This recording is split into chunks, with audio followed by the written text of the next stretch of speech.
there's a reason no one makes videos like me, because no one wants to live the life I live or be in my head. They would be miserable. Are you happy? I'm gonna be honest. So far, more unhappy than happy. Well, has it ever crossed your mind to quit YouTube as a whole? Oh yeah, of course. Really? Yeah. Are you? Oh boy.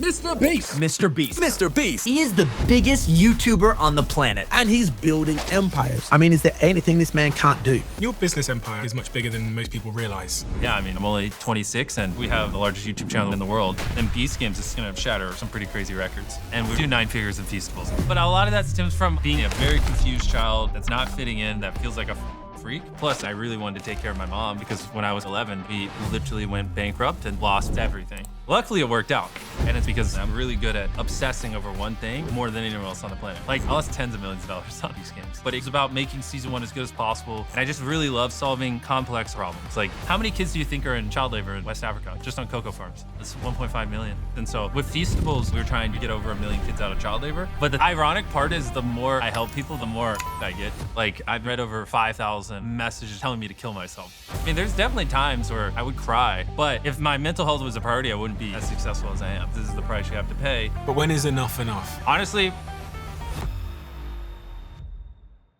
this has always blown my mind a little bit.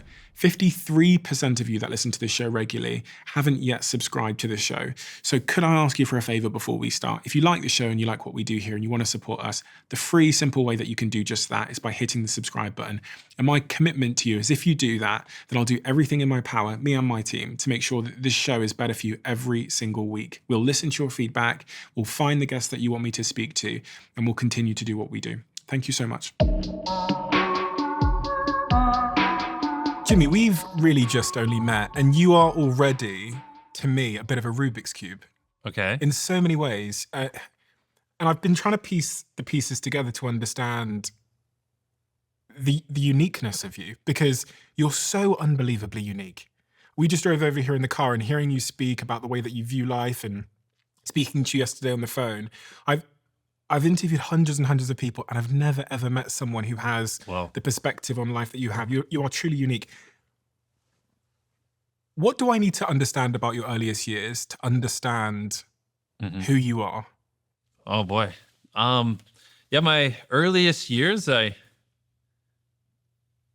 I'm just stubborn, man. I just never give up. I mean, there's no world where I ever would have quit. I mean, if we're just jumping right into it, it's a great, no intro or anything, just boom. That's how you hold people. When I was 11, I just said, I'm going to be a YouTuber. I'm going to die trying. And I meant it. And there was like, even if no one still watches my videos to this day, I would still be going. And so people hate it, but I'm just the most competitive, stubborn person you'll ever meet. And I just never give up.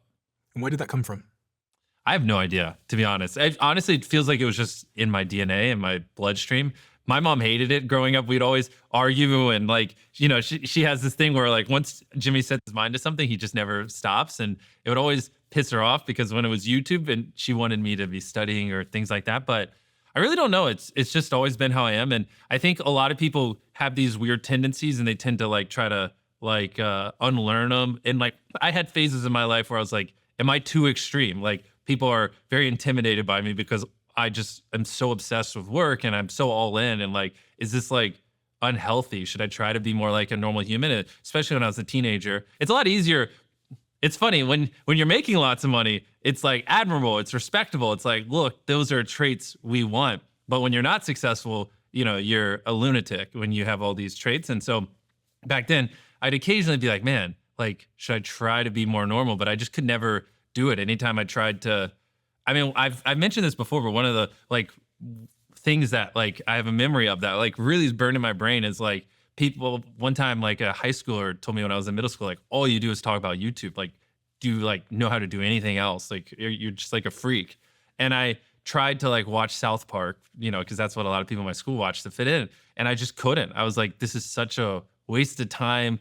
I don't like, I could be working right now. And I tried to do all these things to like fit in. And I eventually just like stopped talking because I just didn't relate to anyone. And people used to call me mute. Like one of my teachers literally asked like if I was mute, like, cause that's how little I spoke because no one in the school I went to was entrepreneurial or wanted to build businesses. And I just didn't want to do anything else. And yeah, eventually I started to succeed, found other lunatics, and now life's great. But, I like to tell this story when I'm on podcasts, because if you have a younger viewer who's in that same spot, you're not the problem. It's your environment, and you just got to put yourself in a better environment.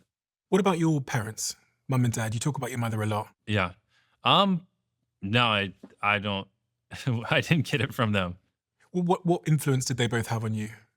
Well, I don't really talk about my dad much. That's, a long story. Don't need to get into it. But my mom, honestly, it's great now. Me and my mom have a phenomenal relationship, but on the come up, it was pretty rough, because in 2008, they were over leveraged. So we literally went bankrupt. And so they had properties that they used to get other properties. And then when everything collapsed, they lost basically everything. And so my mom was working 2 jobs and, barely getting by. And so I didn't see her that much, because when I was coming home from school, she was doing her second job.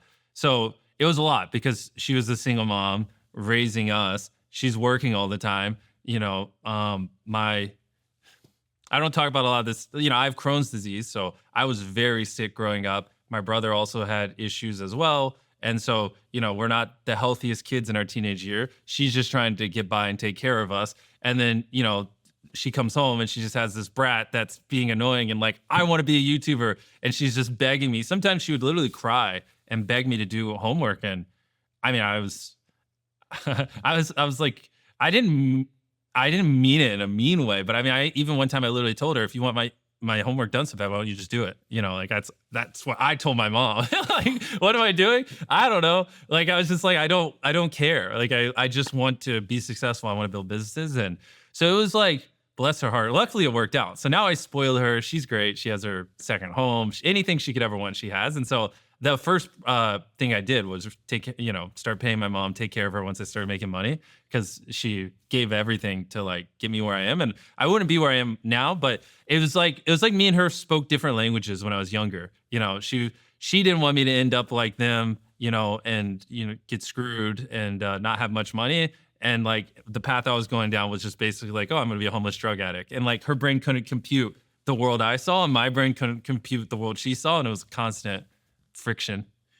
Who was looking after you then? If she was busy working and you were at home and your dad's not around, who takes care of you? Me and my brother, we were just there. I was just making videos. You're making videos? Yeah. What age did that start, the videos? I started at 11. 11. Yeah. So I'm 26 now. I can't really remember life before YouTube. Like my earliest memories are basically when I started making videos. You said earlier you don't talk about your dad much. Yeah.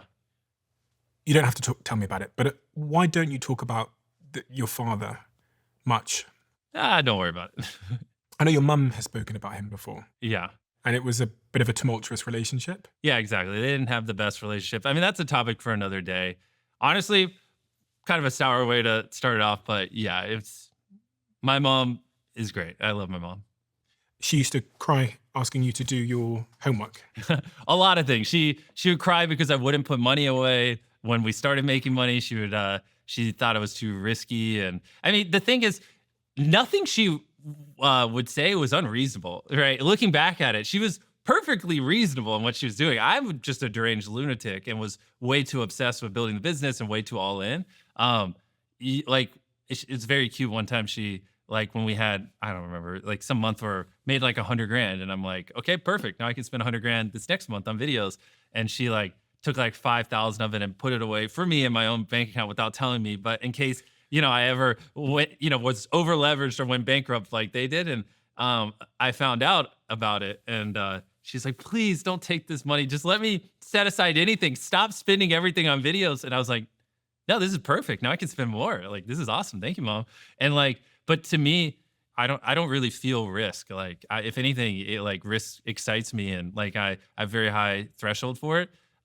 So yeah, we literally weren't communicating the same language. But I don't remember what age it was. But eventually, after I took enough risks and figured it out, my mom just said to me, you know what? I'm gonna trust you.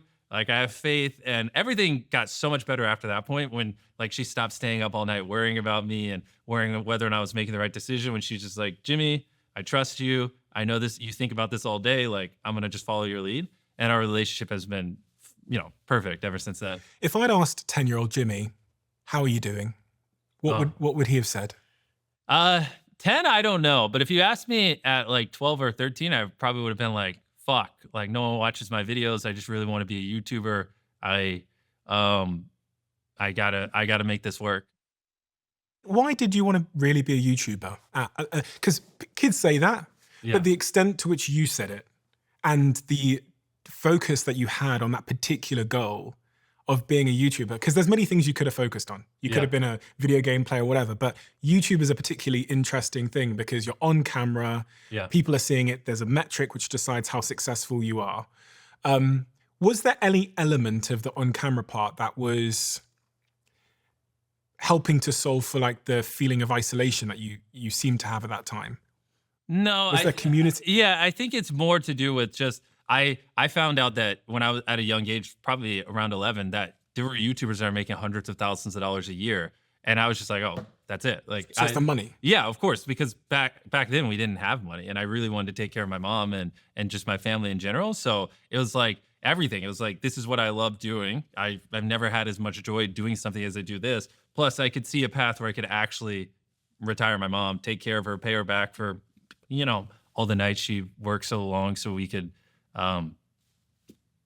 live comfortably and things like that. So it's just kind of the thing is, one thing that irks me is when people try to like put someone's motivation into like one little bucket. Like, we're very complex creatures, and like, you have a girlfriend. I would never say, oh, you just like her because she's pretty, but you like her because she's pretty, but you probably also like her because she's smart. You probably also like her because, she's fun to be around. She likes similar shows, blah, blah. You probably, if we sat here for 10 hours, you could probably give me 1,000 reasons why you like your girlfriend. Yeah. So it's like, it's very annoying when people try to put why you like doing a certain job or building a certain business into one bucket. Oh, you just do it because of money.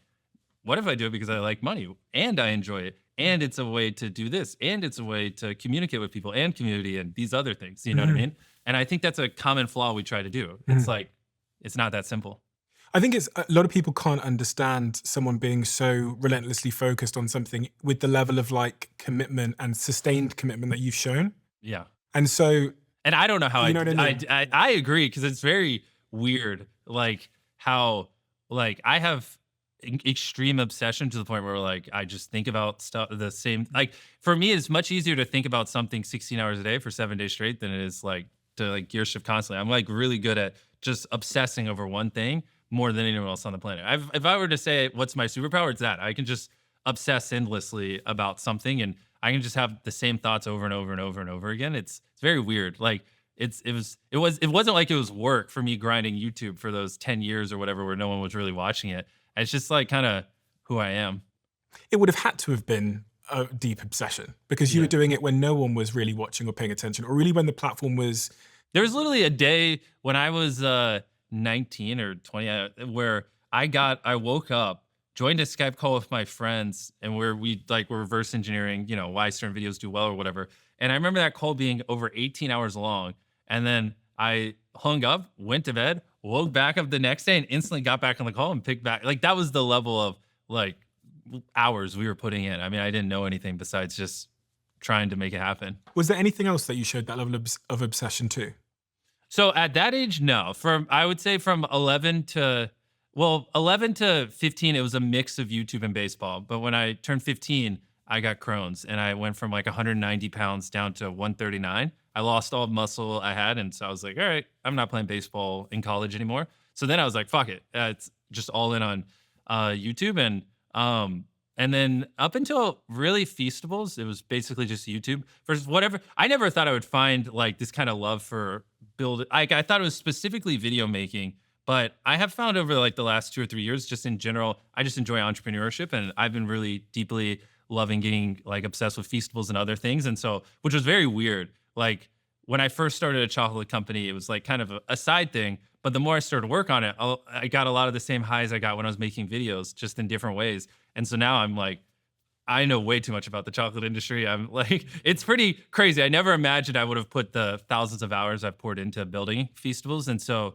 I think just in general, I just really love solving consistent, complex, hard problems. I think that's like what gets me out of bed, and like the harder the problems, the more exciting it is. Consistent, hard problems. I want to talk about that and also Feastables, but you mentioned Crohn's disease there. Yeah. And a lot of people don't know what that is and the impact it has on someone's life. Are you aware of it? I am, because I had a team member that had it. So wow. in order to help support them at certain times when they had to leave and stuff like that, I got a little bit more aware of what it means and how it impacts you. But could you give me your perspective on that? Yeah. So Crohn's disease is when your immune system attacks itself. So yeah, when I was 15, I just started going to the bathroom 8, 9, 10 times a day, not digesting any food because my GI tract is like literally just attacking itself. It's very weird. Your immune system in your gut thinks your gut is a foreign invader. And so it just starts attacking itself, which if you're just using the bathroom 10 times a day, not digesting food, that's why you drop weight rapidly. And it hurts like crazy because it gets very inflamed and it feels like someone's stabbing you in the gut with like a knife constantly when it's really, really bad, which is what I had. So I lost 50 pounds, which is crazy because I was already relatively lanky. And we were just trying different medicine. And then eventually I'm on a pretty extreme medicine called Remicade, where it just basically you nuke your immune system, which is why my voice sounds a little off right now because I just got the flu. I got COVID 6 times. I got shingles. Like I get sick all the time because for me to have my GI tract stop attacking itself, we basically have to shut down my immune system. So I have like a really weak immune system. So I just get sick all the time. Like, so I have like random rashes and things like that. So it's like, it was pretty brutal, to be honest. And then it randomly flares up sometimes and just makes you very sick, very tired. Like I just live life on hard mode, to be honest. Like if you wake up and you have energy, like you're already leaps and bounds ahead of me. Like it makes things way more difficult. And so you still wake up with some days where you don't have energy, Of course. which is really hard to believe for someone who's so productive, for everybody looking on. Yeah, you just got to really love what you do. I mean, and push through it. It's pretty brutal because then you compound that with always being sick. And I mean, yeah, I just spent 4 days in a hospital in South Africa because I got the flu, and it just takes me a lot longer to recover from certain things. So, it's brutal, and that's where it's like if I didn't work so much, I would spend more time researching Crohn's because surely there's a better way to stop it than just destroying my immune system. And ideally, I don't do that deep into my 30s and 40s. So I see it as a little bit of a Band-Aid. But, I've met with the top Crohn's doctors in the world. And so far, they're like, this is just the answer. And you're just lucky your, gut isn't attacking yourself. But I don't know. I feel like the medicine they give people with Crohn's is kind of silly. And there's got to be a better way to treat it. I mean, the ultimate solution is they just cut me open and cut out a large part of my GI tract. And then there you go. But I observed in the team member that I had that had Crohn's, just a bit of a mental roller coaster as well, because there's a certain unpredictability to it. Exactly. Which makes life. Oh, it's even worse when you're filming because you got this huge multi-million-dollar set and 200 people waiting on you. And, sometimes you don't know if you're going to have a flare, but you just got to go fuck it and just down some caffeine and crank it out. I got diagnosed with ADHD. You did? Yeah, I got diagnosed with ADHD, and it made me think a lot about myself and the way that I am. I'm not the type of person to like embody the label or think it really means much. Yeah. I am just who I am. Have you? Are you in any way neurodivergent?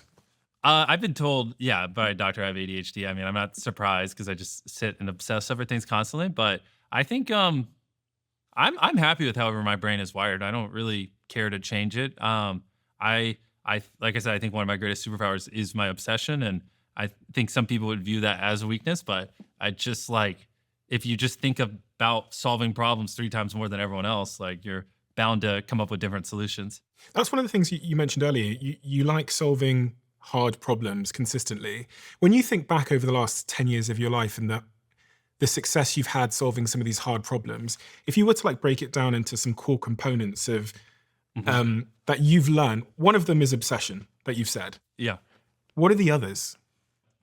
I mean, it's all the typical stuff. Like you are obviously who you surround yourself with. And luckily I just got around the right people in my later teenage years because I feed off the energy of the people probably around me. It's so obvious. Like I start to talk like them. I become interested in the things they're interested in. I mean, this is all obvious stuff. I'm sure you've heard a bajillion times. So, but I always have to be protective of the people I'm around because whatever they say is what I start thinking on. And then that's what I start obsessing over. And, one of the best things that happened with Feastables is I just reached out to all the fastest growing chocolate companies, all the fastest growing snack businesses and everything, and just became friends with a lot of the founders. And, that's what would have probably taken me 8-9 years to like solve.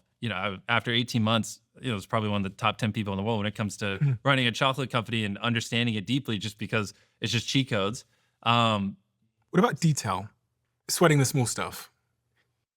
One of the things that I saw, I was reading that handbook that was leaked on the internet, and one of the things I saw throughout that was this real obsession with the 1% and the small stuff. How do you feel about this, by the way, and all of that stuff? I wrote that with some of my employees when I was probably 22. So there are some things that I'm like, I read, I'm like, oh wow, I was an idiot. But for the most part, most of it still stands the test of time. And I do think it's very helpful. You know, what's funny, a lot of CEOs have actually told me that they make their employees read this. It went around all of our Slack channels. We all read it. Which is funny because I'm like, damn, I should make an updated version of it so everyone. But yeah, the thing is, it's the core crux of it is like extreme ownership and don't make excuses. And people always. Yeah, I mean, I'm getting a lot of deja vu from when I was writing that. It was just a different time back then too, because I had no idea what I was doing when I was 21, 22. And I just found that I was constantly teaching people the same things over and over again. And it was always just like, take extreme ownership, take accountability. Like, sure, I guess it was out of your control, but it could have been in your control if you just thought through it more, if you just really cared. And that's what I was just trying to convey in it. And the other thing that comes through in this, but also all of your work, is just this idea, something that I've learned from you just from speaking to you on the phone yesterday, that nothing is impossible. Yeah, exactly. And watching Beast Games over the last couple of weeks, but also speaking to some of your team, there's clearly this through line with everything that you do of like what appears to me to be extreme ambition. Mm-hmm. And it doesn't appear to be extreme ambition to you in the same way that it appears to be extreme ambition to me. Yeah, I mean, does physics allow it? Then yes, it's possible. It just do we want to put the time in? I mean, I feel like people overcomplicate a lot of things. And is that something you've trained over time, or have you always thought that? No, I think I've just, it's a good question. I don't know why, but when people tell me I can't do something, I don't know where this came from. It makes me just want to do it more, to be honest. If you tell me I shouldn't do something, that's fine. But if you tell me I can't, then everything in my body just wants to go, fuck you. I obviously can. I don't know if I should, but I can. And then I don't know. It's like the thing is, like, to go viral, you have to do something that's never been done before. I've told this story before of like, if you're driving down the road and you see a cow, who cares? It's a fucking cow. But if you're driving down the road and you see a purple cow, you're like, you've never seen that before. And it's something you weren't expecting. You're going to go, holy shit. And you're going to go tell your friends about it. You're going to remember that. You'll probably even think about it randomly once every couple of years. Why the fuck was there a purple cow? And it's like, it's the same thing. Just one was a little purple. And it, like, you can apply that same analogy to ideas. Like when you're scrolling through social media to find a video to watch, there's things that, have been done before, you've seen. It's, roughly similar to stuff before. You're just going to scroll past it. You'll never think about it again. Just like you'll never think about a fucking cow on the side of the road. And then there are ideas that are like the purple cow idea, which is what I try to do, which are things that make you go, what the fuck? I've never seen that. Like, I have to click this, or I'm not going to be able to sleep tonight because, like, why is this video? No way they did this, right? But those typically are very hard. And usually, to get that purple cow effect, they've never been done before. And if something's never been done before, there's usually a reason, because it's very fucking hard. Mm-hmm. So you just kind of have to train yourself to, like, not resent very difficult, complex, hard, original problems and actually run towards them, because those are the ones that, tend to have more of the purple cow effect where people have to watch it. And viewership's very exponential. It's way easier to get 50 million views on one video than it is to get 1 million views on 50 videos, right? And so, and because it, like, kind of goes exponentially, and it's like, pretty winner take all on the top videos, like, you just really have to lean into that purple cow effect, if that makes sense. Makes perfect sense. If you were to distill, then, say we were coming up with a new How to Succeed in MrBeast production handbook now, what would be the top 5, if I was applying for a job with you, what 5 characteristics would I need to demonstrate to be successful? You gotta be very coachable, because whatever I teach you today is gonna change, a year or two from now. Always learning, always improving. Coachable. A big thing for me is you gotta see the value in working here. Like, this isn't like a job. This is a career. Like, if you don't, realistically see a world where you're working for me in 10 years, then it's pretty hard for me to invest into you at the level I want. Like, I don't like training someone for 6 months. They work here for a year and then I lose them. What I like is I train someone for a year and then I get 9 years of dividends on the back end where they crush at their job and I'm constantly paying them more because they're becoming more valuable with time. Like, that is, like, the eighth wonder of the world is investing heavily in an employee and then they stick around for a decade. You know what I mean? It's like there are some of my top guys that I spent 3 or 4 years in the trenches with, training and working with. You know, they're like Tyler, who writes a lot of my videos and directs them. I, probably talk to him 5-6 hours a day every day for around 4 years. And now, because I can't spend, he spends 100% of his time writing the videos, directing the videos, obsessed over that. Whereas I could theoretically max spend 5% of my time. So he's going to naturally just shit on me on it because he can spend way more time on it. And it's like, so, I have full faith in him, but the dividends that I get off of him after all those years of pouring all that time and effort into him, and now he knows exactly how I think, what I value, that I don't even really have to communicate with him. Sometimes I can just show up to film and like, I just trust that it's good. And I have a bunch of people across all my businesses like that it's like great. And if, in a world where Tyler's still working here 10 years from now, I mean, the amount of value out of someone like that is unfathomable. It is quite literally the eighth wonder of the world for a business. And it's like, that's what I want. But you only get those kinds of people, they see the value for, working for you. And so they have to like deeply believe like the more valuable I become to this company, the more I'll be rewarded. And they like actually want to dedicate their life to the business. So that's very important, because if I really don't get that vibe, then it's not fair to both of us, because I'm not going to invest in you like I should, because I don't think you're going to be here in 10 years, and then you're going to feel that, and it creates, coachable, sees the value, obviously obsessed. I just don't like working with mediocre people. I mean, I really just can't stand it. It's the fastest way to make me depressed, is if I have to work with someone who's just not all in and just loves what they do. There's just a lot of, stuff like that I'm sure if you listen to like a Steve Jobs interview or something that he talks about, it's just the typical traits: obsessed, coachable, all in, sees the value. And what is the single worst trait? Mediocrity. I mean, it's just like, because they're not bad enough where you fire them, but not good. The problem is like, I mean, and you see it in full effect. Great people just love working with great people. They do. And there's something about being around great people that pulls some kind of animal out of you that just makes you want to do more and push more and believe things aren't possible. And I don't know, when you put me around a bunch of other successful entrepreneurs, I just turn into a different human than if you put me around, I don't know, a bunch of people who are just running small businesses and don't really care and don't really have much ambition. I'm like two completely different humans. And you see that same thing in full effect. You put a bunch of A players around more A players, they just build off of each other. But you like put 2 or 3 C players amongst a bunch of great people, and they'll start pulling them down. They'll start making them not want to work as much and make work not as fun. And so everyone knows, get rid of the C players, right? Obviously, get rid of people who aren't all in, blah, blah, blah. It's the ones that are like, they're not an A player, but they're not a C player. So it's kind of hard because you still feed off the energy. And if you get enough of them, it just drags the overall culture down. So those are like the worst. I mean, not everyone can be these like world-ending monsters. There are a lot of mundane things like, I mean, the book controller in accounting, I mean, probably doesn't have to be the best in the world. But, when it comes to like the mission critical things like making videos and things like that, you like just the great people got to be surrounded. Like that's one of your number one jobs as leaders, just to make sure your great people are working with other great people. Cause that's like the number one reason why people leave jobs isn't money. You know what I mean? That's like number 4 on the list. Don't ask me to list them all. I don't remember. I just know the number one thing is, do they enjoy who they're working with? And people will leave their job because they hate working with people way before they'll ever leave because of money. Have you ever been frustrated that the people you've hired don't match your level of obsession? No, because I just find the people that do.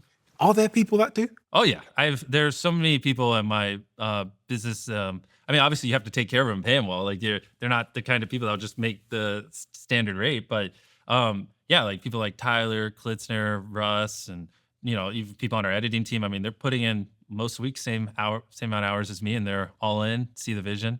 It's like it's hard to find those kinds of people, but when you do, you got to treasure them and recognize that they're unicorns. And you have almost roughly 500 people? Probably, I think the production company were around 300, Feastables around 100, and then probably another 40, 50 scattered amongst everything else. Most founders that I speak to describe scaling headcounts as the kind of worst part of the job. More people, more problems, right? Yep, that's an understatement, yep. Especially as someone like you who's a creative at heart and who is very focused and obsessed on, I guess, the show and producing, as you say often, I want to produce the best videos we possibly can. Of course. And then all this other shit comes with it, yeah. Which is like HR, which every founder I speak to hates. I mean, yeah, the worst part is I just have this very once in a I just very rare opportunity where I have so much attention and so many people watch my content, and I just wish I had more experience building businesses. You know, I'm only 26, and this is my first real business. Of every employee milestone we hit, it's my first time hitting that, right? Like when I hit 100 employees, that was my first time getting there. And this was my first time going from 100 to 200, 200, 300. And like with what I know now, I could have done it so much faster, obviously. And it's just, you know, it's a little brutal because like scaling Feastables from, you know, 0 to 100 was way easier than doing my production company because I had been through the ringer before and I learned a bunch and I get better with time. And it's just honestly, the most annoying part is just ignorance, right? Like, because a lot of mistakes I make, I look back and I'm like, oh, yeah, I probably should have brought in people with more experience working at a larger company earlier here. I waited a little too long here. I probably should have. And it's just like brutal because if I had known these things, I'd be way further along. But I mean, that's just how you learn. You just got to make 10,000 mistakes. Every founder says the same. Every founder I've spoke to says the same. They're unknown unknowns. Exactly. I don't even know what and it's just like, so that's where, I mean, my big thing recently has just been trying to find people who have successfully scaled businesses and like bring them into my organization and learn from them because I'm just so tired of like being like, fuck, I should have known better, but I didn't because I've never done this before. And so I'm trying to find a lot of great people who have been through it so they can like kind of mentor me along the way so I make less mistakes, which has been really good. We brought in a new C-suite recently. It's like always a hard balance because I try not to, in the past I've like, you know, decisions are kind of like pendulums and I have a problem where I'll identify something and I'll overcorrect the pendulum one way and then I'm like, oh, no, I should have just stopped in the middle. And like my overcorrection in the past was like corporate people try to build too many systems and they kill innovation. And so I was very anti like people with too much corporate experience because they're going to just destroy all the creativity. But, you know, that's why we're making so many organizational fuck ups because we don't have anyone who's actually built the business at this size. And so, you know, the pendulum was on the right and I swung it all the way to the left of no corporate. And now I think we're in the healthy medium where, you know, obviously the people in our C-suite and the leaders should have lots of experience managing people at this size and scale. But it's just finding the right people who can do it and build systems in a way where it doesn't crush creativity and they actually value the product over ease. The Diary of a CEO I'm on a TV show called Dragon's Den in the UK, and my stuff is significantly smaller. It's like a percentage of your viewership. But even I am slightly terrified with hiring people because it's quite clear to me that there's a huge incentive for anyone that I work with to say that I did something bad. And in the early days of my first business, what happens is the journalists go to everyone that works there and they ask them, what was he like? You have the same problem. You have the same conundrum where anyone has an incentive that works for you. When they leave, so many different incentives to throw an arrow at you on the way out the door. How do you contend with this? Yeah, I mean, you hit it on the head. You know, I have 400 or 500 people right now, but we've also worked with thousands of people in the past. And so I think it's just what comes with it. But at the end of the day, you know, as long as what we're doing is moral and ethical, like you said, they're going to throw arrows, but you know, I'm just a problem solver. It's like whenever I see the metaphorical arrow, I just go, you know, what's the problem? And if we did something wrong, how do we fix it? Or if it's not an actual problem, it's just rumors. I mean, it is what it is. And so, yeah, I think it just comes with part of it. I mean, it sucks and it's unfortunate, but you also have to think like most people don't like their jobs too. And so it's not like this is even specific to our industry. Like, you know, just go ask 100 random Americans of all the jobs they worked in their life, how many did they deeply enjoy and would they have nothing negative to say? So I think it's just part of it. You know, it's almost like a pastime for a lot of people just to like trash talk their old jobs or whatever. Has any of that stuff ever got to you? Any criticism? Oh, of course. Yeah. I mean, all criticism all the time does, but I mean, the thing is, independent of that kind of stuff, it's just like, I mean,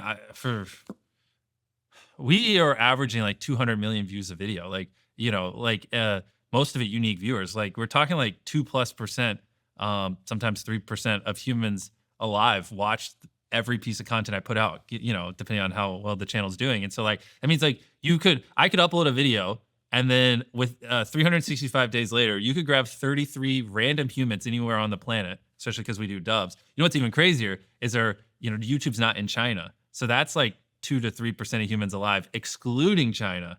Or China's mixed in there, but if you just take people excluding China, it'd be more like 3 to 4%. But you could just grab 33 random people on the planet and one of them on average would have seen that video because the views are so fucking high. So yeah, I mean, there's a lot of criticism that's thrown at me. And the thing is, since our stuff's so global, sometimes, transcends culture and not everyone views everything. And so everyone has different opinions and stuff like that, which is why it will drive you crazy at our scale if you try to make people happy. Because even if 99% of people are deeply happy, which is an insane hit rate. Like if you make a piece of content, 99% of people that watch it love it. That is wild, which that kind of stuff doesn't happen. But in our case, if just 1% is unhappy, that's 2 million people, which is more than anyone else even gets on video views on video. So which will feel like an insurmountable amount of criticism and feedback. And it's very easy to like trick your mind into thinking, damn, everyone hates me, because you just, focus on the 1% instead of the 99. So I just came to the point where, I just have to have my own internal guidelines of like, do I think what I'm doing is good? Do what I think,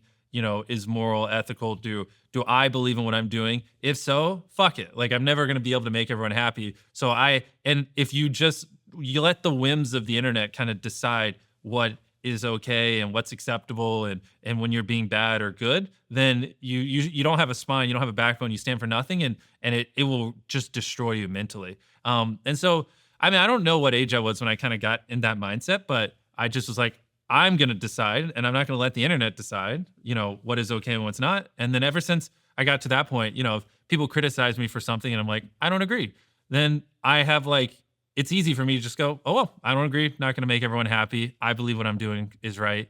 And just move on. The brain isn't designed for this though. No, it's not. This is what I've come to learn. So do the podcast, it goes well. It feels like at the start, everyone loves me. Yeah. And then I get further down the line and it feels like everyone fucking hates me. Yep. Because you get attacked you can never do anything right. Especially I've probably read like comments or tweets, or I've probably in my lifetime read over 5,000 messages or comments or something telling me to kill myself. I mean, you know what I mean? Just like, and what would possess someone to tell you to like leave a comment where it's like fucking kill yourself? You know what I mean? So agreed. Like we were not meant to receive this kind of feedback from basically anyone, anywhere in the world. You know what I mean? Just all consistently day in and day out for in my case now over a decade. Has it ever really got to you?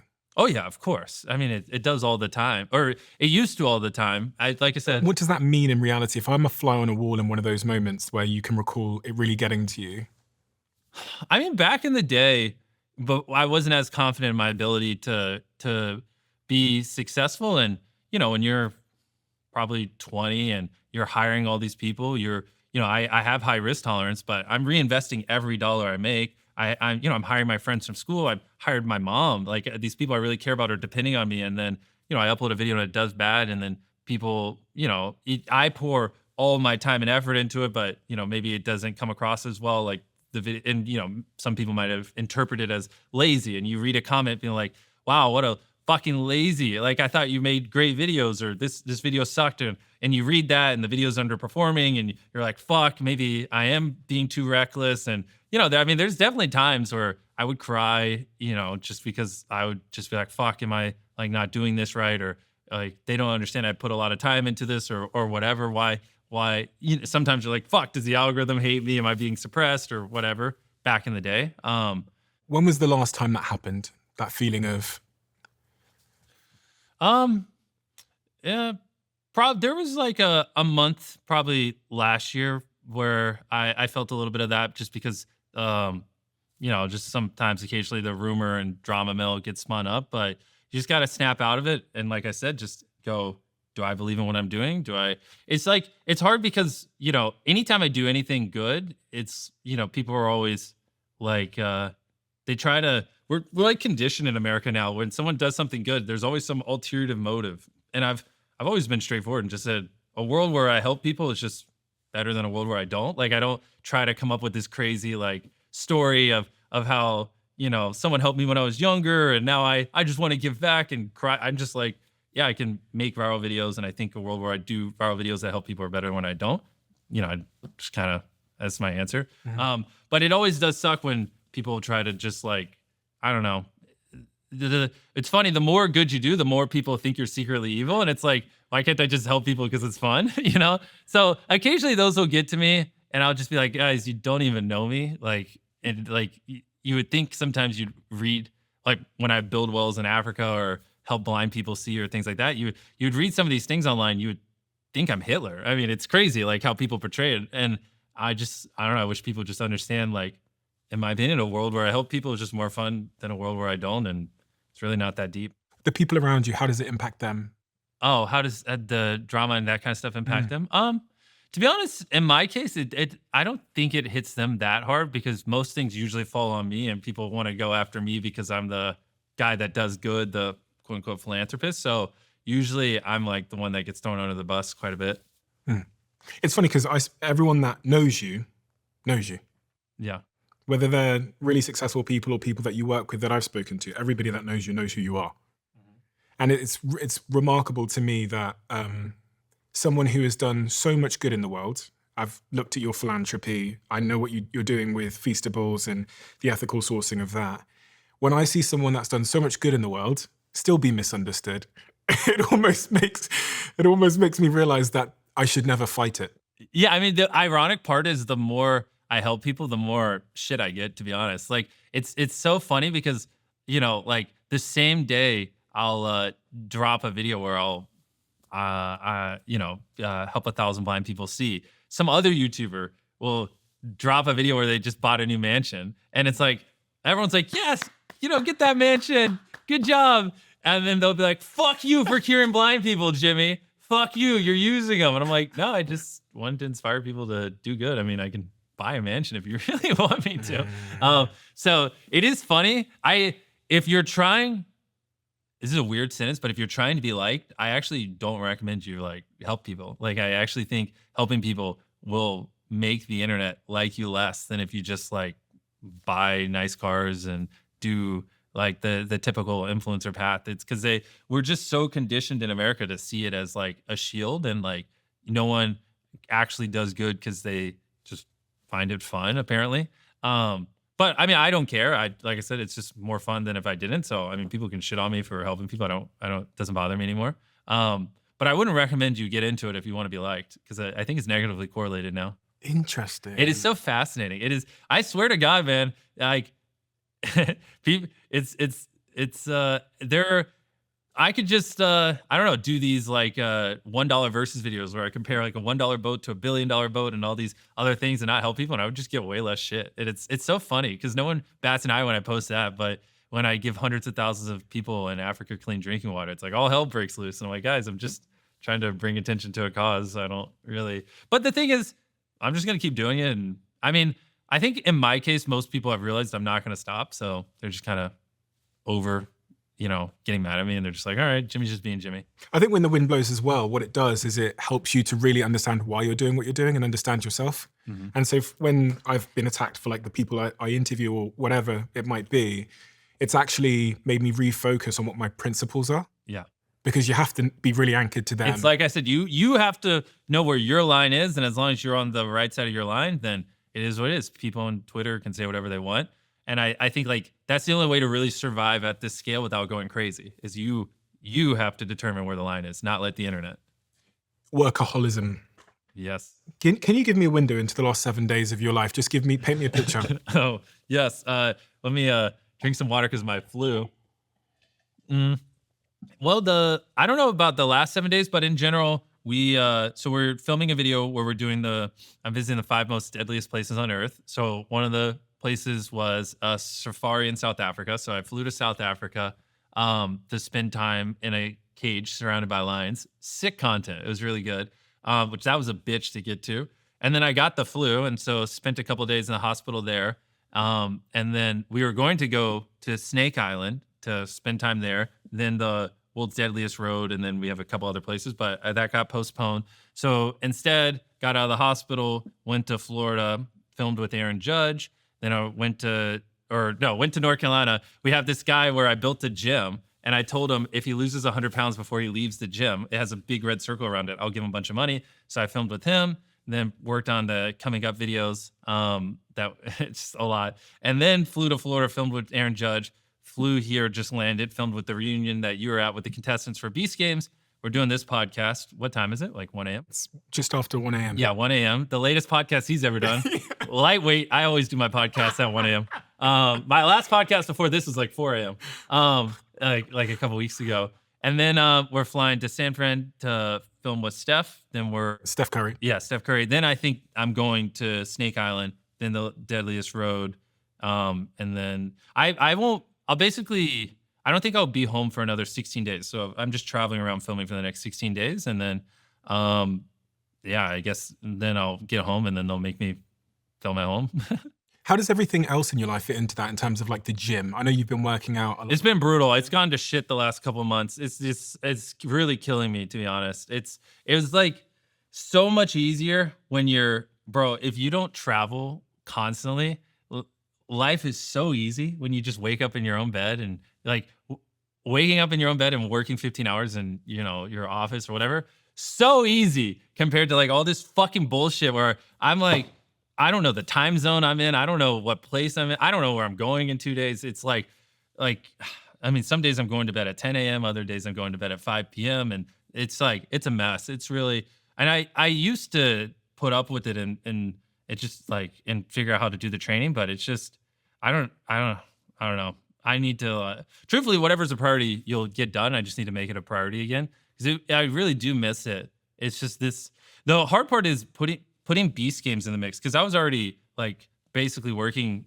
whatever, every hour my eyes were awake. But then Beast games is such a monster of a project, and I have to maintain the same YouTube upload schedule. And then I do a lot on Feastables now, and then I have a couple other businesses. So I just honestly, something had to give, and sadly it was working out, but it's fucking stupid. So I need to like reprioritize my life where I can it just only needs to be 45 minutes, 5 days a week. It doesn't need to be hard. But the bigger problem is I'm just not sleeping like I used to because we got so much going on. And so when I hit it hard in the gym and then I don't get enough sleep, then that causes pretty extreme fatigue the next day. So it's like I got to fix the sleep first before that. But yeah, it's got a lot going on, to be honest. I'm dying. How are you feeling?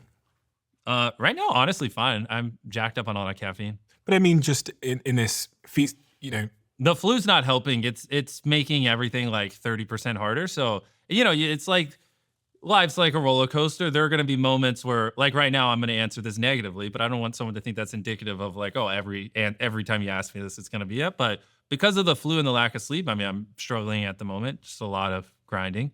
A little happy because we just dropped the ending of Beast Game. So it's like a little bit of emotional high, but after this, I'm probably going to go crash, be tired as fuck in the morning tomorrow, which I hate. But yeah, I would say I'm on like the lower end. I could use a couple good days to bring the energy back up. Quick one. I want to talk about something we all need to take seriously, which is cybersecurity. Whether you're a first-time founder facing your very first audit or a seasoned professional who's been through it all, staying compliant is getting more critical than ever and more complicated, I have to say. And that is where Vanta comes in, who is a sponsor of this podcast. Vanta takes the pain out of security compliance, automating the tedious but essential process of proving your business is secure across over 35 frameworks like SOC 2, ISO 27001. Centralize your workflows, answer security questions up to 5 times faster, and protect your business without losing focus on growth. And this is really a critical part of this. A new IDC white paper found that companies using Vanta save over $535,000 a year, and it pays for itself in just 3 months. For a limited time, my community gets $1,000 off Vanta at vanta.com/Stephen. That's VANTA.com/Stephen for $1,000 off. How do you think about mental health? I've heard you speak about your mental health before, and I don't. Well, the thing is, here's the problem. Like, it's if my mental health was a priority, I wouldn't be as successful as I am. I mean, and that's just like a sad fact. Like I obviously never would have buried myself alive for 7 days, 7 days of solitary, 7 days on a deserted island, 7 days, blah, blah, blah. It's like, being consistently uncomfortable and like being able to consistently suffer over long periods is like arguably one of the deepest modes. Like there's a reason no one makes videos like me, like not even close, because no one wants to live the life I live. I mean, there are months where I think there was 1 year where I was flying like 200 days. Like I was on a plane. I mean, it was a fuck fest, but to get these videos done and I do everything. And it's like, when I wake up tomorrow and I'm going to be pretty fucking tired and feel like shit, I'm going to go, something I always tell myself is how you feel right now is why no one else does what you want to do or does what you do. And if you push through this, that's just even, more of a reason why no one will ever be who you are. And so it's like, I think being able to push through unhappiness and do things you don't want to do consistently year after year over the course of a decade is like the ultimate advantage. Like, I mean, I think we'll hit 1 billion subscribers, and I don't think anyone will be anywhere near close, because like once you make a couple $1 million, why would you live the life I live? Like, why? Why would you not take weekends off? Why would you not just film locally, even if it means less views, so you can be on the right time schedule? Why would you not, prioritize your sanity and that kind of stuff? It makes no sense, but that's why no one else does it. You spoke to Colin and Samir, 2 guys that I met recently. Yeah, they're great. And they're great guys. You said to them, I'm miserable a lot of times. I have mental breakdowns every other week. Yeah, I mean, those have gotten a little better. Mental breakdown sounds extreme. It's more, I'm like, fuck, why am I doing this? This is so fucking hard. Because it's just a lot, man. You're just going constantly. It's like, what's funny is I think I said that years ago, but that was back when all I was doing YouTube. Now I run this chocolate company, and we have the show, and we have a couple other stuff. So I think the hardest part really is gear shifting. Like, and so I try to bucket these things correct. Like if I'm on set, and I have a 15-hour film day, like ideally the things I'm doing in between filming are like related to main channel, because I'm in the frame of mind of that. And that's one thing that's really helped me not feel like my head's gonna explode. Like if I'm in Chicago at the Feastables office and we're going through Feastables marketing, like, and then you come in and you go, what do you think about this bit for this coming up main channel video? Then I have to like shift my frame of mind. And then like that constant gear shifting, it'll make my fucking head hurt if I'm like bouncing around too much. It's also just very not core to who I am. I love obsessing over certain things. And I find, obsessing over things within a business isn't like switching back and forth between marketing and product in a same business is pretty easy. This is a long way of saying like one thing that's helped with that is like just really organizing my schedule in a way where it allows my natural state of mind to like obsess over a certain business, finish that, and then move on to the next one. Whereas before it used to be like 30 gear switches a day, and that's just miserable. It's just not even fun, to be honest. I heard Elon Musk, who I know someone you spoke about quite often, also someone that I speak about quite often. Yeah. I heard him say when he was on Joe Rogan that you wouldn't want to be in my head. And I think Joe Rogan asked him if he was happy or something, and he doesn't even like consider the question to be important. Yeah. So 2 questions there. Do you think the average person would like to be in your head? And secondly, are you happy?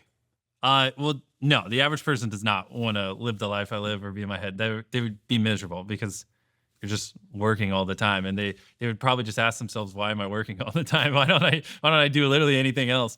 I mean, because obviously I'm not a robot. There are times where I'm like, fuck, I really want to play this strategy board game, or I want to do this thing. And I look at the schedule and I'm like, oh, maybe I could do that in 4 days. And the hard thing is, you really have to like be delicate with the framing of your mind, because it's very easy in moments like that to go, fuck, I'm like a zoo animal. Like I don't have free will. I'm like a little robot to my businesses. And like, and so you have to like be very careful. And sometimes those emotions take over, and especially because I'm a very defiant kind of guy, and I'm like, but I really want to do this thing, but I can't, because I got to go film this video, and I got to do this, and I got to speak at this conference, and I got to do this networking thing, and blah, blah, blah. And so, yeah, I think most people, when that feeling comes up of like, am I just a fucking animal? Like, do I have any free will? They would probably get very depressed. But I've been able to like work through those, and just, I always try to, your brain, you just got to control your thoughts. Be like, well, this is the life I chose. You want success. You want to change the world. You want to do this and this. This is the price you have to pay. You should actually see this as a good thing, because this is why, which is why I'm very diligent about how I frame things in my mind. Like, this is why no one else will do what you will do. And this is a good thing. This is what you are feeling right now is your moat. You're lucky it's hard.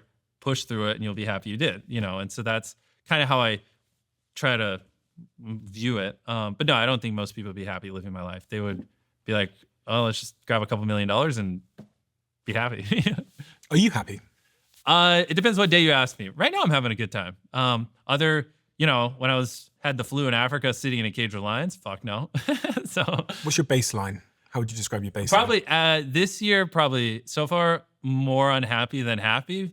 And they're just things you got to do that just aren't fun, but I think I really deeply enjoy working on Feastables, and I'm trying to spend more of my time building it. The problem is it's just opportunity cost, because I'm the only one who can be in front of the camera and film. And that's what's like brutal, especially with Beast Games, is I'm just filming so much. It added so much shit to my yearly filming, like doing this giant show on top of already having the largest YouTube channel in the world. And I was already filming some months, 25 days a month. So I'm just like, that's just the rough part, is because it's like, it just all rests on my shoulders. And if I don't film, there is no content. Like the channel just literally ceases, like if I stop filming. And so, you know, I have found more and more that I'm finding more joy in entrepreneurial things and building businesses. And I do think I'd be happier if I could spend more time doing that. But it's just like weird because I could literally hire anyone in the world to do that. Whereas I can't hire anyone to replace me on camera. I always wonder, with someone who is doing so well on a platform like YouTube where the algorithm's always changing, so many YouTubers I speak to say that they get burnout eventually. They get like creative burnout and they just like delete their channel. You've seen a lot of it recently over the last couple of years where YouTubers hit 10 million and they just stop. Yep. Has that ever crossed your mind to stop? Oh, of course. I Really? mean, all the time. But Seriously? yeah, but I mean, I feel like that's what half this podcast has been about how I don't want to do things, but I push through and do it. I think they're just reasonable humans. Like they, you know, a lot of them are chasing a goal of like, oh, I just want this money so I can take care of these things. You know, it could be noble things like retire my mom or just not have to worry about money. And then they go, well, why would I suffer now? I'm good. When was the closest you came to quitting? Oh, I mean, probably countless times. I mean, when I was in solitary confinement for 7 days, I mean, that was fucking miserable. I mean, I did quit a video. I've quit a lot of videos. Like, No, I mean, as a creator. I mean, I guess I never truly would have quit. I mean, my biggest thing would be I just would have quit for like a week and been like, fuck, let me sleep 9 hours a night. And like, but like I spent we did a video where we spent 7 days on a desert island. First time we filmed it, on day 2, I woke up on the beach and I had literally, I didn't know sand fleas were a thing. I had like 700 bug bites up and down my legs, all over my body. I was sunburned. I was like, a little bit of me was like, damn, am I gonna die? Like, this is crazy how much like bug bites are everywhere. And my skin was so red and I was like, couldn't see straight. And so I ended up quitting on day 2, which is brutal because you spend all this time and money and you have the crew out there and you flew out there and, you know, it's opportunity cost. It's like, that's a 7-day window. We could have got a video and uploaded it and now we don't. Like it's, you know, canceling a video like that is literally the worst thing that could happen from an opportunity cost perspective. And that was like, you know, and you have moments like those and it's like, fuck, like this isn't even fun. Fuck this shit, you know, but what about YouTube as a whole? Because I feel like YouTube is like throwing coal into a train, then you just have to keep throwing it in there once you've started. You just can never stop throwing it no, in. you're running on a treadmill cranked up to the max, especially if you want to be a top tier creator like me. Yeah. And it's just like, who can stay on the treadmill the longest? Because it never slows down. If anything, you're making it faster. But no, I mean, I don't think there's ever unironically a time where I actually would have quit. It just breaks probably would have been nice. And when you think forward at that treadmill, can you see yourself doing it for the next 2, 3, 4 decades? Or? Oh yeah, of course. I don't have any intention of ever stopping. Okay. Love. Something that came into my life a couple of years ago. Yep. You announced, I think over Christmas time, that you had proposed. I think it was like Boxing Day or New Year's Eve. Yeah, it was on Christmas Day. Oh, Christmas Day. Because her family was in town, so I proposed. Yeah. Okay. How does that fit into this craziness? She's literally, you could probably count on your hands the amount of people on the planet that actually would make a good partner for me. And she's just one of them. She really understands that work is what, you know, is what I live for, what keeps me going. And she supports me and she understands how important it is. And it's, the big thing is hanging out with Tia, my fiance, is so frictionless. We play the same video games. We watch the same shows. We're very interested in the same things. She loves learning like I do. So, you know, it's exciting to see what, you know, lecture she listened to online that day or like whatever weird book she's reading. And she just like, everything about being around her is very frictionless, which is great because like, obviously I don't have much time at the house. And so like the last thing that I need is to come home from work and there be friction. And so we don't fight. It's, sometimes I'm like, wow, this is like my best friend. And she's hot. This is great, you know? And so it's like, it feels weird sometimes. People, I mean, anyone listening now that's in a relationship, I guess the question they'd be thinking is like, when do you spend time together? Mostly at nights. But the beauty is she gears her schedule around mine. So like she'll work when I'm working and then she'll just travel with me. And so honestly, a lot of it is on planes. A lot of it's in car rides or, you know, an hour before bed or in the morning, that kind of stuff. But it's like, because there are pockets of breaks on set and things like that. So it's just, it's really hard to find someone who is intelligent, actually has their own hobbies, things going for them, independent, that's also willing to mold their life around mine and not see it as a demeaning thing. Because like, yeah, if she was just like, well, I have this thing going on and I have to prioritize my life, I would never see her. But because she's willing to, mold her life around mine and my work schedule, that's everything. And it's rare that someone's willing to do that while being, as in my opinion, at least from what I've seen, as intelligent and independent as she is. Parents always message me and say, Steve, wait till you have kids. Oh yeah. And that's the thing. Like my lifestyle right now would not work for kids. So I want to wait. I want kids, but I want to wait as long as possible, because if I'm going to have kids, I got to be a great dad. Like I really, really enjoy mentoring people. I love mentoring, younger entrepreneurs and like help. Like I think I told this story on Joe Rogan. I helped one of my friends go from like 40K a month in revenue to 400K on YouTube. And I do kind of stuff like that all the time. I just like, one of my other friends has a snack CPG brand, and I helped him grow it to 8 figures in revenue just for fun. I would just call him a couple times a month. And it's like, there's something so satisfying about helping other people succeed. And so I would love to have a couple kids and just like really mentor them into like, being badasses. But yeah, not anytime soon. Like I would be so absent if we had kids. So just got to like find that right time in the Venn diagram where I could actually be present in their life. And your business empire, I think, is much bigger than most people realize. I imagine Probably, the majority of people probably don't really understand the context of business, so they don't really get it. They might see you as a YouTuber or a creator. But from the research that I've done, you run a very, very large business. Yeah, I mean, we do 9 figures in Feastables. I mean, we can say that, yeah. 9 figures in Feastables. So the business must be worth several billions of dollars. Overall, I mean, you could do something like that, yeah. I'm not going to get you to try and hazard a guess. I'm sure you know, but I'm not going to ask you to predict that. But the business would be worth a lot of money. Yeah. Are you a billionaire? On paper, yeah, but I mean, in my actual bank account, I have less than $1 million. So, do you pay yourself at all? A little bit, but I also I have some assistants and things like that. So it's like I try to just pay myself what I spend, personally a month, just to like stay even. How do you think about money and all of this? Because most people in their lives are pursuing money so that they can chill out and retire, but you seem to be pursuing it purely for the sake of reinvesting it back into the system. Money is fuel to grow a business. And then you make money from the business and then... To keep growing, yeah. And then you find a business that you enjoy that, is better for Mother Nature or Earth or people. And there you go, you have a fulfilled life. That's my theory. I just don't, when I'm 70, I don't want to look back and have regrets, When is enough enough? Such a cliche question that I'm asked a lot. Enough, like building the business? Never. I mean, I just want to keep, like, building a business is like a video game. It's just fun, Like with Feastables right now, we're the largest ethically sourced chocolate company in America. And like, it's just fun to like look at something that's been done the same way for 100 years and go, how do we just flip this on its head and fuck up this industry? And, how can we pay our farmers a living income, not use child labor, et cetera, et cetera. And so it's like, I think if I was just doing mundane things like everyone else, I probably would be bored as fuck. If I would just sold chocolate like everyone else, made the same repetitive YouTube videos like everyone else, I probably would be like, all right, get me out of this. I want to retire. But it's not what we're doing. Like we're changing industries. We're impacting the world. Like this is the point of life, in my opinion. You could do so much with the gazillion people that listen and watch your videos. You could like start almost any business and it'd be successful. Yeah. You could have almost any social impact. Yeah. And it be profound and save a gazillion people's lives. Do you struggle with focus? No. I mean, I do wonder, sometimes should we be doing more? But I've really found a good groove with Feastables. I keep looking over there because there's Feastables sitting over there.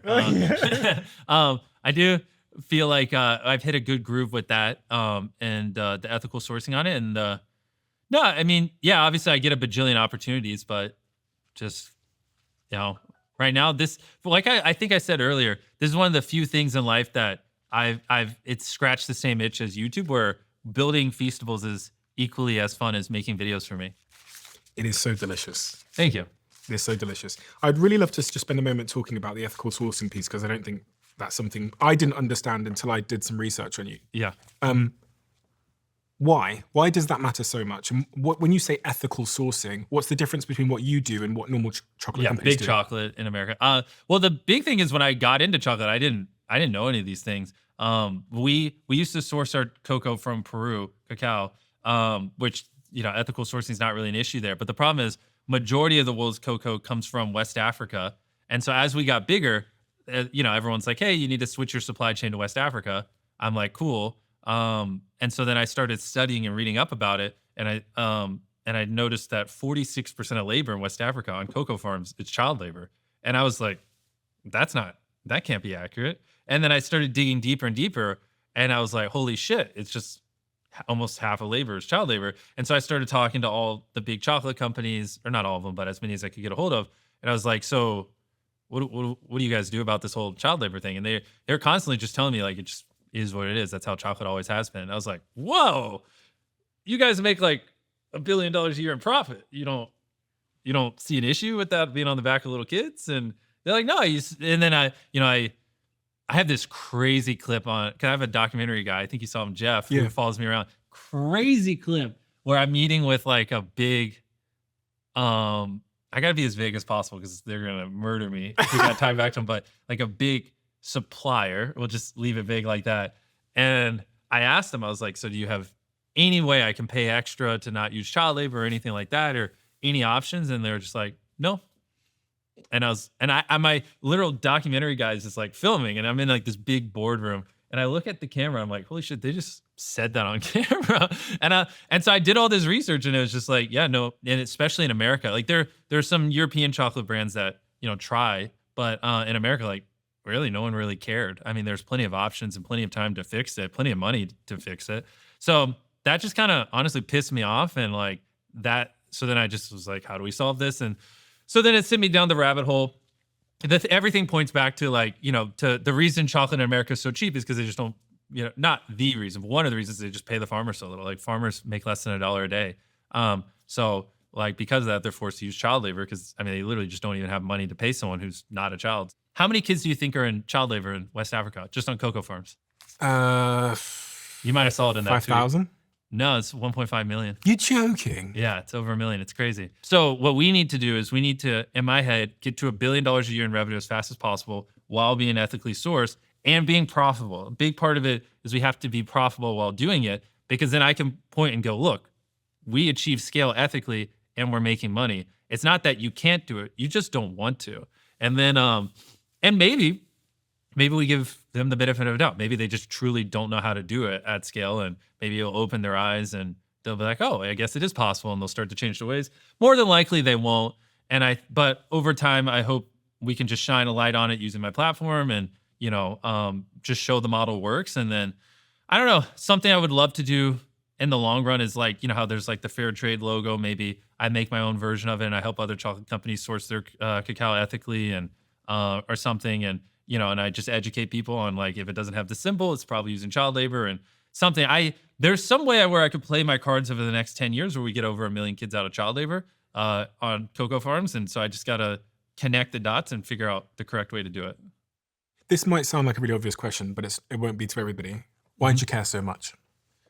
Bro, I've been on these farms. I don't want to get rich on the back of little kids. I mean, it's just kind of,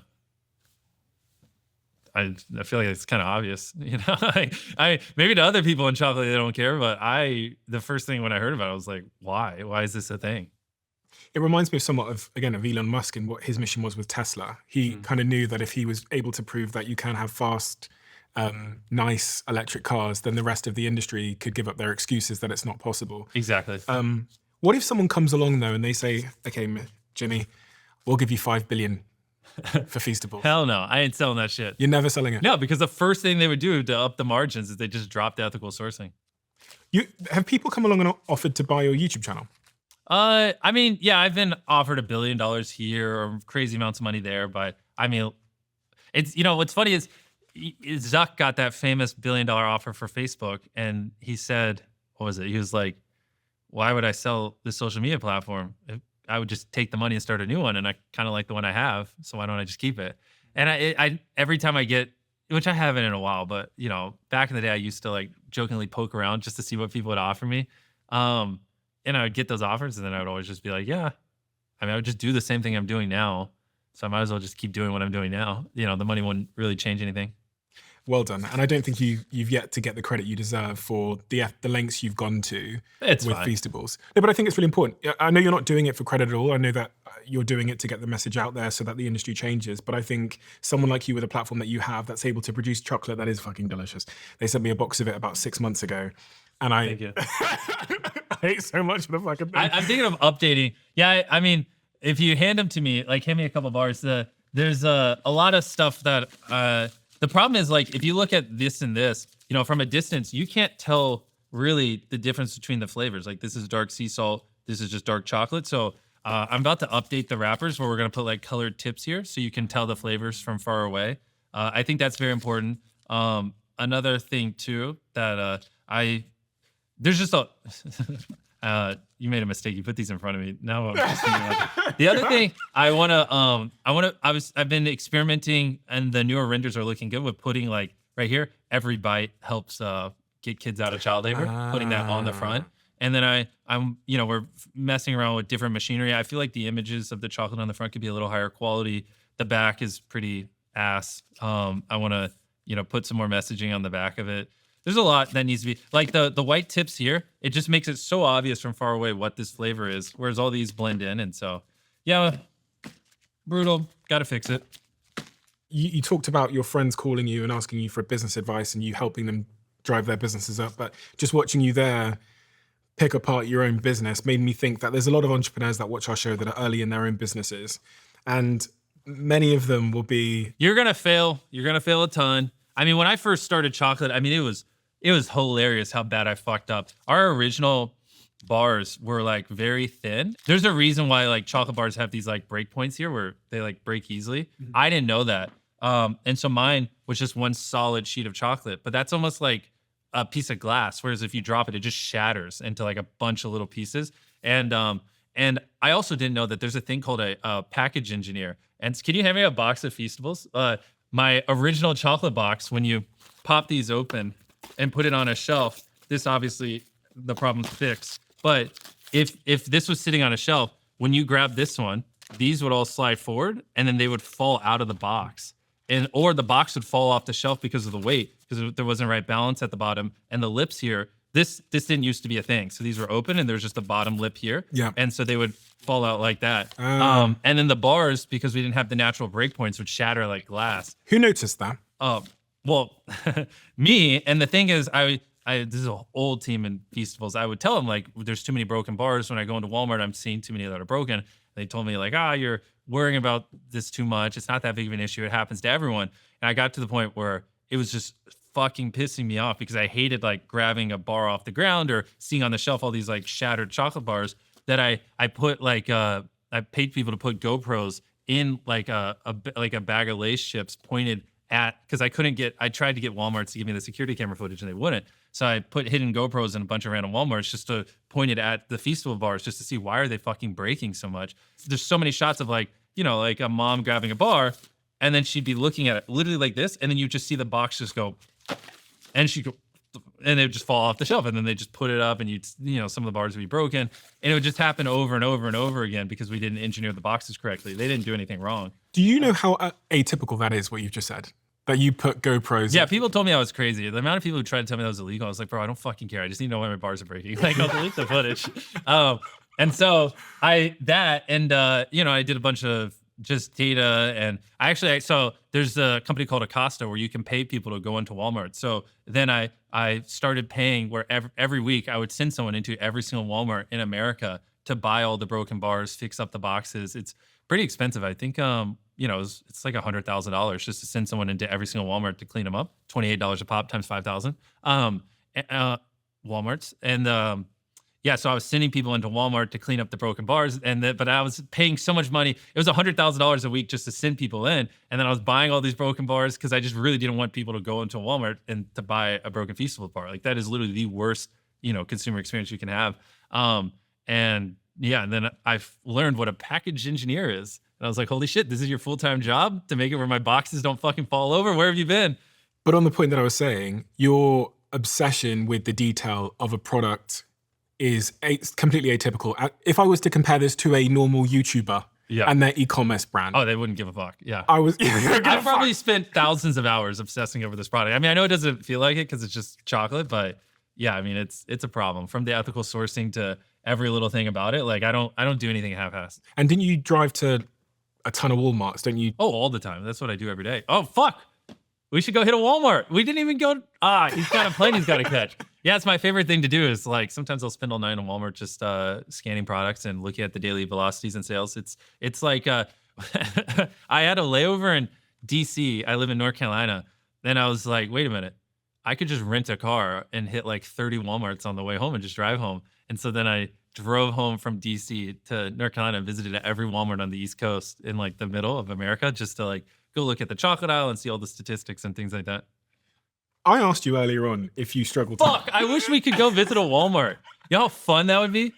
It's like, I would love to educate you on the chocolate aisle. Are Walmart's still open now? No. They're not. Okay. But, we can do it another time. But usually what I do is I just bang on the door and they let me in. Of course. Yeah. But what you've just said there, I feel like I'm getting at something here because 99.99999% of entrepreneurs that I know that just have one thing to do, just to run their business, don't give that many fucks about the detail. And you have a gazillion things to do. An Amazon show, which is like the highest viewed show of whatever, of all time or whatever. And you have this massive channel. You have your philanthropy. You have all of this stuff going. 100 million followers on TikTok. 100 gazillion followers here, a gazillion followers. The numbers are just unfathomable. And you're still driving to 31 Walmarts to check if your chocolate is breaking. Yeah, well, and I go in the back when I'm there if it's not on the shelf, and I'll go scan it in and help the employees. And is that the difference? Well, you just got to know everything going on. It's just first principles. If like I hate when someone in my business is like tells me something that I don't agree with, but I'm too ignorant to be able to challenge them because then it's like, well, who am I to I guess I got to just take them on their word. But most people tend to pick the easiest route or conform to the status quo. And if I want to lead real innovation and like change the industry, then I got to know every little facet of everything. And so, I mean, at the end of the day, the shelf is where people buy it. So I got to intricately know everything going on at the touch point of the consumer and, how it gets there, how it's being stored at the distribution centers and then the retailer and then on the shelf and what does it look like? What's the experience and everything? Because all these little things add up. Do you not feel like you spend your whole life fighting people to raise their standards to your standards? Because you don't exist in a world of MrBeasts.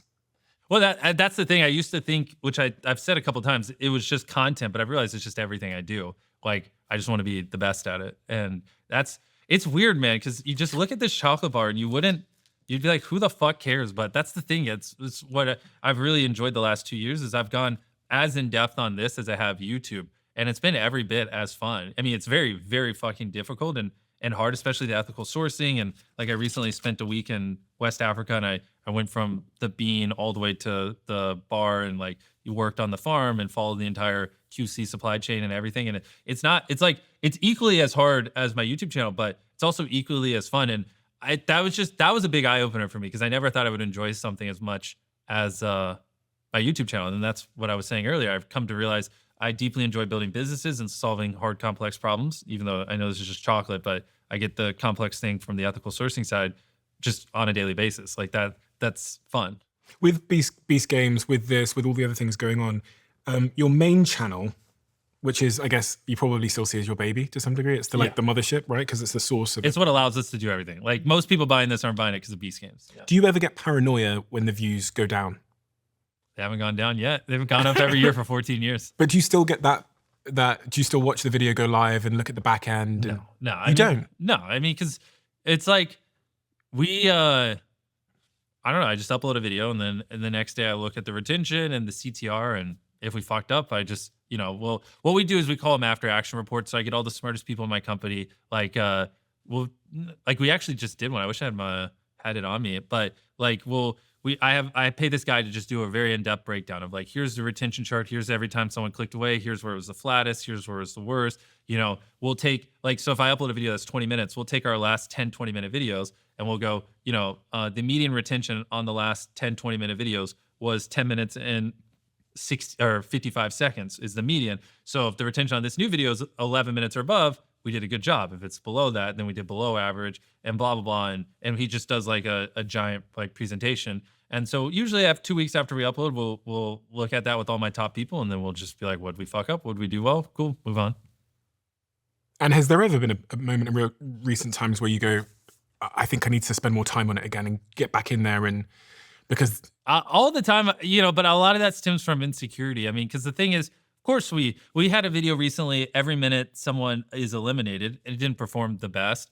And there, like, our intro was a little repetitive. It was a little dark. We brought back like losers from Beast Games to compete in a main channel video. But the problem is some people thought it was Beast Games and like, oh, I've already seen this. There's just a lot of rookie mistakes there. And it's very easy for me to like, get insecure and like be like, fuck, this is why I need to be in the weeds. But at the end of the day, it's like, it's not like when I was calling all the shots, I was perfect either. So as long as when people make mistakes, they learn from them. I have a saying like that I tell people all the time, like whenever our new creatives fuck up, I'll look at Tyler, I'll go, Tyler's literally cost me tens of millions of dollars in bad decisions. Like, this isn't going to be the first time you fuck us out of $1 million. As long as you learn from it, it's fine.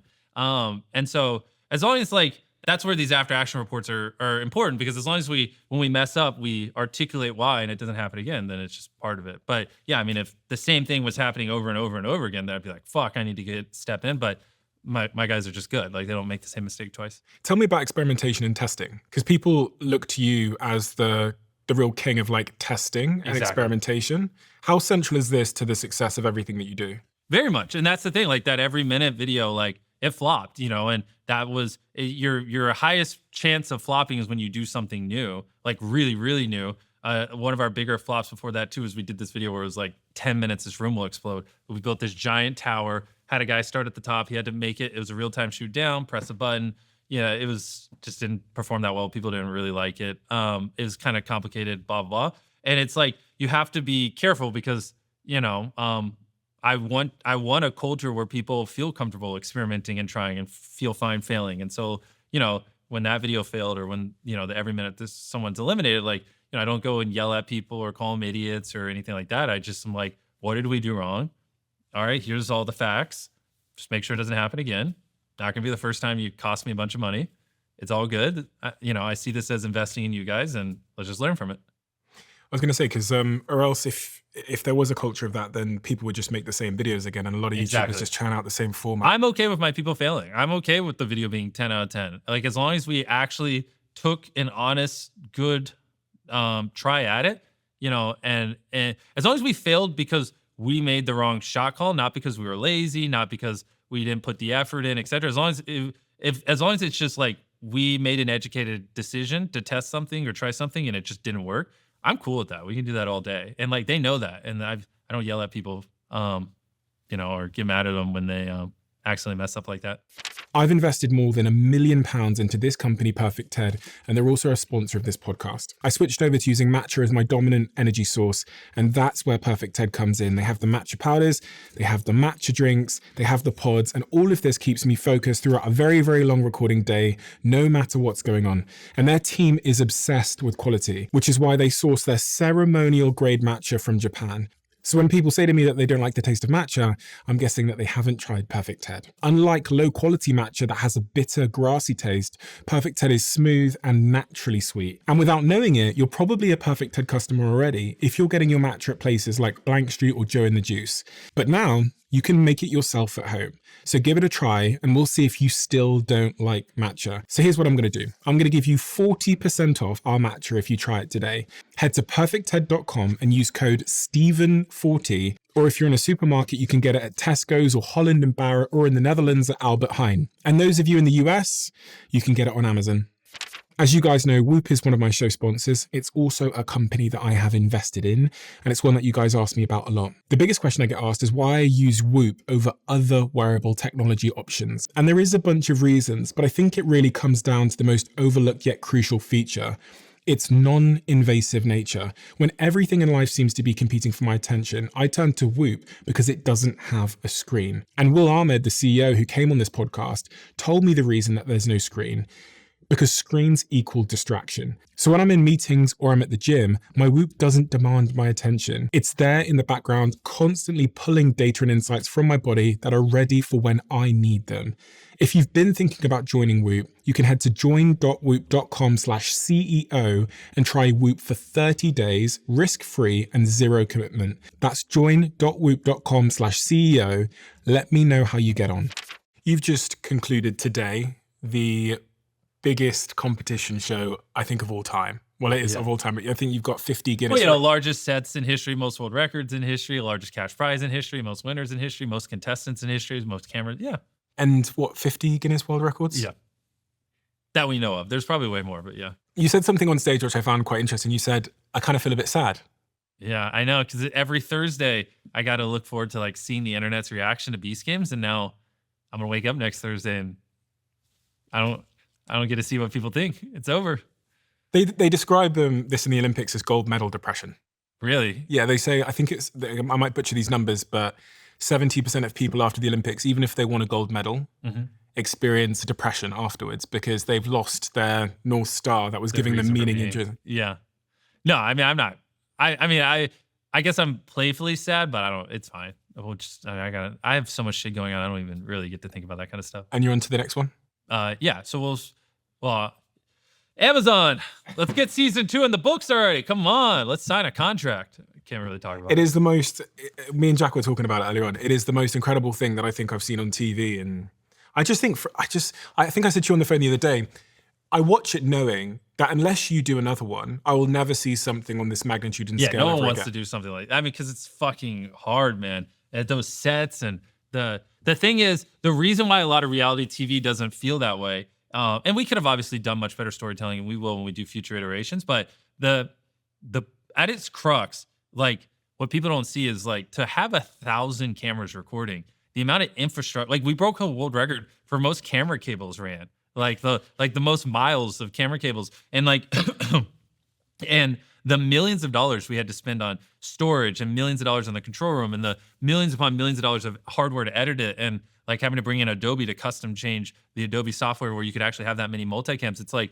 it is the actual infrastructure to actually be able to do that is incredibly, incredibly difficult. And that's why usually what they'll do is they'll be like, all right, here's a 1 hour, like if you're filming a reality show, here's a 1 hour window. You know, they'll send out story producers. They'll put a camera on you. They'll be like, yo, can you say this line? You're kind of our villain. This is what we're looking for. They'll kind of tell you what to say, and then they'll write the notes down and they'll catalog it for the editors. Whereas we're just like, fuck it. We're going to be filming, 24/7, all these cameras. You guys be yourselves. We'll just capture it, because you don't know when someone's going to do something weird. You don't know when someone's going to whisper to someone and form an alliance. You don't know. So you literally have to just be rolling, and you need these to be acceptable angles. So you need multiple, an A cam and a B cam and all this coverage, which creates a monumental fuckload of footage. But that's what allowed us, amongst many things, that's one of the biggest competitive advantages we had when filming Beast Games, is we put in the effort to set up all this infrastructure where we could actually capture it and just tell the story how it is, instead of having to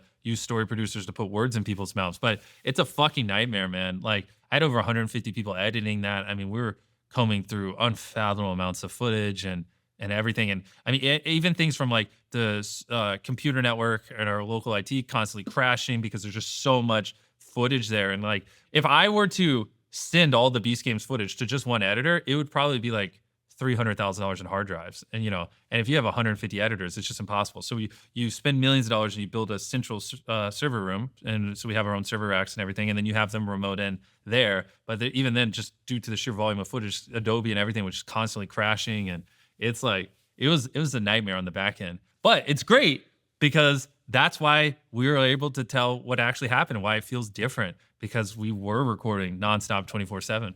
I was wondering as I was watching it, if Amazon are aware of the fact that you're just going to give away the money like this, like when you like flip the coin and it adds another $5 million. But that didn't affect them. I lost a ton of money filming the show, so that came out of my pocket. Really? Yeah, we spent way too much money on it. I lost tens of millions of dollars on that show. Really? Yeah, I'm an idiot. Because the headlines came out as like, Amazon give MrBeast $100 million to do show. So I'm thinking, okay, I'm doing the math. I'm thinking, okay, so that he spent 20 odd million on the prizes. Mm-hmm. Yeah, we gave away. So there must be 80 million left or something. I mean, so Episode 1, we spent over $15 million on those towers, building them all. Like, that was the most towers ever built, the most hydraulic press or whatever used. I mean, that set was fucking crazy, man. We had to build 1,000 towers that were 10 feet tall, safety test them all, get it where they actually work. We had to literally hardwire them all and build like our own software where we could drop people. We had to put up all the screens. I mean, that's like arguably one of the largest sets ever built in history. That was just episode 1. And that's just like the construction of the set. That's not including, like you said, we gave away over $20 million. I think over $2 million was in episode 1. And then episode 2, we have the city, which that was a $14 million set build. And that was huge. I mean, because that was a real city that they were living in, you know. And then but just between the 2 million we gave away plus those 2 sets, I mean, already right there, you're at over $50 million. How much did the whole thing cost?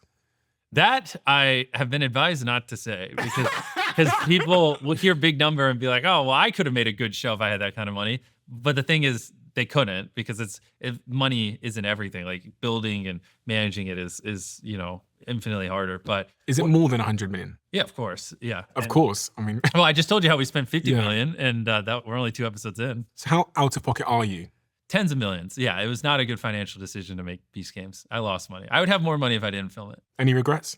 No, it was great. I mean, but for me, it was about making season 1 as good as possible. You know, I can't let the YouTube community down because creators don't have a good rep when it comes to doing stuff on streaming platforms. And, I'm getting 200 million views of video on average over the course of the first year. And I'm going to talk to these streaming platforms and they're like, we've been burned by creators before. I'm like, bro, I'm not a TikToker that dances. I have a production company and I routinely make spectacles. And even me, these streaming platforms, they weren't taking serious. So I was like, fuck, like if I fail, it's over. Like no streaming platform's ever going to touch a YouTuber ever again. So my big thing was just making sure this crushed. And, now the doors are opening up. I mean, I'm getting calls from creators left and right and they're like, oh, yeah, streaming platforms, they wouldn't talk to me before. Now they're coming. Like I would try to get a meeting with them and they were like, no. Now they're like begging to like have meetings with them. And I already know of 2 creators that have signed deals just on the back end success of Beast Games. And probably, I mean, hundreds of millions of dollars is going to flow into creators' pockets just because of Beast Games in the next year. Well, on Rotten Tomatoes, which is not an easy an easy critic to please. No, it was like 90% approval from fans, which is pretty unheard of on Rotten Tomatoes. I know. But also, I hear through the grapevine that it is on track to become one of Amazon's biggest shows of all time. Yeah. See, the problem is I have to wait for them to do a press release. So okay. Yeah, well, I'm just talking about. I got you. I told him I'd be a good boy and not leak things. So, but for a YouTuber, quote unquote YouTuber. Yeah, well, they did release it. It was their number 1 unscripted show of all time. And then, yeah, I mean, I don't think they'd mind me saying the show's very evergreen. Like, usually these shows get a lot of attention and then kind of like teeter off. But ours is like over 700,000 new unique viewers are watching it every single day. Like, which is pretty crazy because if we maintain that, like, yeah, it's going to shatter some pretty crazy records. And what's the upside for you to continue promoting it now that it's done? Because I put all this effort in. I want people to see it. Yeah, I don't get paid to, like, all the promotion I'm doing now, I'm not getting paid for. Really? But I mean, I guess the upside would be the better season 1 does, the more money I get for season 2, 3, 4, 5, etc. If I sit here with you in 10 years' time, Jimmy. Yep. Oh, boy. And everything went to plan. You're 36 at that age. I already know what you're going to ask. Yeah, I mean, I hate that kind of stuff because if you ask me, the problem is if you asked me this like 5 years ago, I never would have said anything about Feastables or a lot of the stuff I'm doing now. And so the honest answer is I don't know. I mean, I think in what I'm doing, hopefully by then I have 2 billion subscribers on YouTube. Beast Games is bigger than we ever imagined. Hopefully Feastables has gotten over 1 million kids out of child labor by then. And, I probably will have 2 or 3 other businesses that I'm very passionate about that are hopefully crushing. And yeah, I don't know. And personally? Maybe I'll have a kid by then. I don't know. I mean, only time will tell. It won't be until I feel like I could actually have enough time to be a good dad. But I don't even know, man. I don't think about my personal life. I just think about winning and got to build. Some photos that I found that I loved. Oh, okay. Holy shit, is this me or my brother? This one as well. Where'd you get these? Internet. These are on the internet? These are like the really iconic photos that from some really interesting moment. I don't think I've ever seen this one. Really? Yeah, I don't. Do you recognize anything in that photo? No, I don't. I was just thinking, like, what house am I even in? I might be at a military base, potentially. Because when we were younger, both my parents were in the military, so they were traveling a lot. So this might just be like some random house. Interesting. I do recognize this, because this photo in the background, I'm sure you throw it up on screen. I think that was, yeah, that's on the hallway beside her bathroom. I haven't been to my mom's house in so long. Interesting. You do so much for children, but if you could whisper in that child's ear something about buy Bitcoin. What was it, like 2 pennies back then? No, I know, because I wouldn't say anything if you gave me a microphone to talk to him, because the problem is I'd be worried that it would change, the outcome of how I became. And like, even though I know earlier on I was probably sounded a little depressed because shit's hard, but I am happy with the position I am in, and I would be worried that, like, this is definitely a very confused child that's not fitting in, that feels like a fucking freak. Not this young one, I don't know what the fuck he's thinking, but this one right here probably is around the age where I was like, fuck, I'm just a fucking weirdo. I don't fit in with anyone. Why does no one want to build businesses and succeed? But I think going through that journey was important, and it's it just gives me a lot of conviction with things. So I probably, if I wasn't allowed to say buy Bitcoin, I just wouldn't say anything. What about to her? Yeah, to my mom, I mean, what's funny is these are 2 different photos of my mom. You have like this version of my mom. I don't think there's anything I could say that would, because she was in the military, and they just beat like systems and order into your head. And this is probably right around the time where we lost everything. And so this, and she's at a very low point in her life. And so I don't think there's anything I could say that ever would have like convinced her that her lunatic son is heading down the right path. And, but you can see the difference here where it's almost indicative where she's smiling in this photo. This is when I gave her $100,000. This is after we made it. This is after we had the whole conversation where she finally was like, okay, I'll trust you. There's the whatever 12, 13 years between these 2 photos was a very hard journey. Especially when I stopped going to college and I got straight zeros. And I mean, she thought, oh, his life's fucking over. I just wasted 18 years of my life, So same thing. I don't think there's anything I could say that would have changed anything. If anything, I would have just gave her a heart attack. Do you tell her now what she means to you? And how oh yeah, of course. Yeah. You're good at that. Great. Yeah. And she's very happy, and like, yeah, we're in a really good spot now. I love my mom. I mean, because obviously I wouldn't be here without her. You know what I mean? If she didn't work multiple jobs and do all the things she did to put me where I am. I mean, even little things like, she would give me like some months, like, $20, $30. And then I would take that money and use that to like buy stuff to like help make videos or whatever. And even just the fact that we had internet, you know what I mean? And things like that, which, I mean, pretty basic now. It wasn't as common back then. You used to get a phone call and you're like, house internet. I don't know if you would go out. Yeah. And so like, it wasn't the best position, but she gave me all the tools I needed to succeed. Not, on purpose, but. She must be so shocked. Well, she's used to it now, but yeah, I mean, on the come up, I mean, it was, yeah, I mean, imagine being her, I mean, she used to, when I turned 16, like she couldn't afford to buy me a car.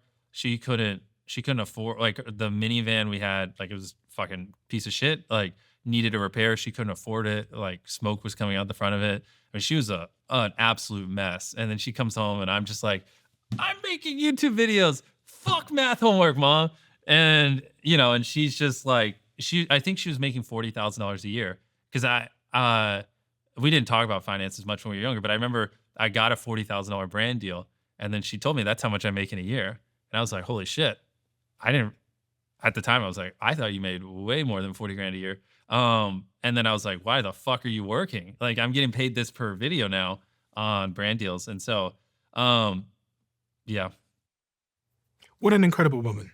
I know. She's great. From everything she went through to now, she just needs to be happy. I try not to stress her out. She's been through enough stress. Like her job is, I've been making her she wants to do it, but like exercise routinely, do all the like system, like body health scans and, get on the vitamin grind and everything. Cause like, I'm not having kids anytime soon, but obviously when I do have kids, I really want her to be involved and she needs to be able to play with them and things like that. So I'm like, stress is going to kill you. You're not allowed to be stressed. You need to do all these health protocols. You need to be like, because, you might be in your 70s when I have kids. Like you need to be able to move around, which means you might potentially be 80 when they're like 14 or 15. Like, come on, like what you do now is indicative, will represent how active you'll be able to be in my kids' lives. So like, and we do have these conversations in a playful way. So she's taking her health very serious for the future. You're not a man that seems to have many fears, but that appears to be one of them, a fear that we both share. Yeah, exactly. I mean, she'll just never die. My mom's going to live forever. It'll be fine. Brian Johnson. We have a closing tradition on this podcast where the last guest leaves a question for the next guest, not knowing who they're leaving it for. Okay.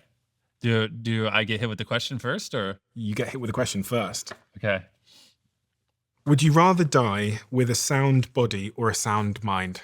Sound body or sound mind? Ooh, I assume if I chose body, then like that would be like dementia or something on the mind. That's hard. Die sound body or sound mind. I mean, what are you if you don't have your mind? I would say mind, to be honest. Amen. Yeah. Jimmy, thank you. Do I get to write my question now? You do. I want to say something to you though. I have to give you a lot of credit because so many people like us, like our teams, we have stolen so much from you. We've stolen your principles, your mentality, and it's made us be better creators, which has allowed us to live the lives that we get to live and do these things that we love the most. And there's always a cost, I think, to being different and to being weird. There's an upside, but there's also a really, really, really big cost. And you pay that cost most when you're younger and you have to fit into the system and you don't get to choose who you hang around with and stuff. But then as an adult, as you said, we all then clap for the unique ones, the weird ones, and we steal from them and we aspire to be them and we learn from them. And you have, in the very short amount of time that I've been speaking to you for like a week or something, have blown my mind open. I got to see the behind the scenes of Beast Games and my entire mind as I sat there on the sofa, I remember where I was sat when I saw the behind the scenes, just exploded. And you made me, in that moment, realize how much I'd limited myself. As someone that considers themselves to be really ambitious, I'd limited myself. And so I wanted to say thank you because you're not just doing that for me, you're doing that for tens of millions, hundreds of millions of people all at the same time. And you're giving them the roadmap, but also a blueprint and the mentality and the belief that they too don't have to live the life that school or the system has told them they Fit have. in the box, agreed. Exactly. So thank you so much, honestly, because we need more people like you and I'm your biggest fan. Thank you. I really, really appreciate you. Thank you. All right, let's see if we can break into it one more. You're so funny. Some of the most successful, fascinating and insightful people in the world have sat across from me at this table. And at the end of every conversation, I ask them to leave a question behind in the famous diary of a CEO. And it's a question designed to spark the kind of conversations that matter most, the kind of conversations that can change your life. We then take those questions and we put them on these cards. On every single card, you can see the person who left the question they asked, and on the other side, if you scan that barcode, you can see who answered it next. Something I know a lot of you have wanted to know. And the only way to find out is by getting yourself some conversation cards, which you can play at home with friends and family, at work with colleagues, and also with total strangers on holiday. I'll put a link to the conversation cards in the description below, and you can get yours at thediary.com.